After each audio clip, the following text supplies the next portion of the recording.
Hello students, example 1.13 தான் பார்க்க போகிறோம்.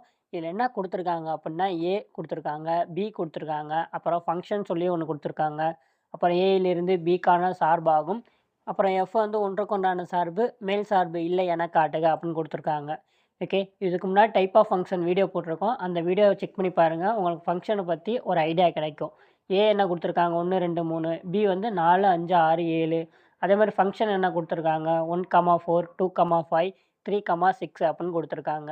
ஸோ இதுக்கப்புறம் ஃபஸ்ட்டு ஃபங்க்ஷனை செக் பண்ணிக்கலாம். First A, B. ஏல என்னென்ன கொடுத்துருக்காங்க, 1 2 3 4. ஸோ பி என்ன கொடுத்துருக்காங்க, 4 5 6 7. கரெக்டா? ஸோ ஏல வந்து 4 மட்டும் கிடையாது, சாரி. ஸோ இப்போ 1 2 3 7. இப்போ நீள்வட்டத்தை போட்டுடலாம்.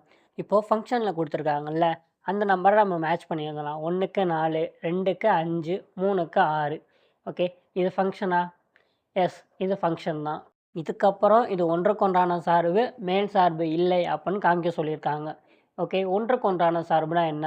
ஒன்றுக்கொன்றான சார்புங்கிறது, ஸோ ஏல உள்ள எல்லா எலமெண்ட்டுக்கும் பியில் ஒரே ஒரு நிழலுரு மட்டும்தான் இருக்கணும். அதான் ஒன்றுக்கொன்றான சார்பு. அப்போ இது ஒன்றுக்கொன்றான சார்பா? ஓகே. நெக்ஸ்ட் என்னன்னா, மேல் சார்பு இல்லை என காட்டுக. மேல் சார்புனா என்ன?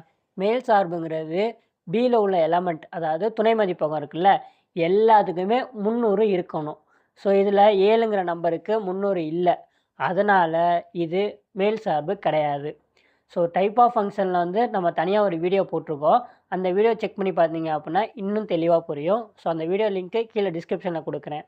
அவங்க சொன்ன மாதிரியே ஒன்றுக்கொன்றான சார்பு, ஆனால் மேல் சார்பு இல்லை. ஏனெனில் துணை மதிப்பகத்தில் 7 என்ற மதிப்பிற்கு 300 இல்லை. எனவே இது மேல் சார்பு இல்லை அப்படின்னு நம்ம எழுதி முடிச்சிடலாம். இதில் ஏதாச்சும் உங்களுக்கு டவுட் இருந்துச்சு அப்படின்னா மறக்காமல் கமெண்ட்ஸில் கேளுங்க. இதோட நோட்ஸ் பார்த்தீங்க அப்படின்னா நான் டிஸ்கிரிப்ஷனில் கொடுக்குறேன்.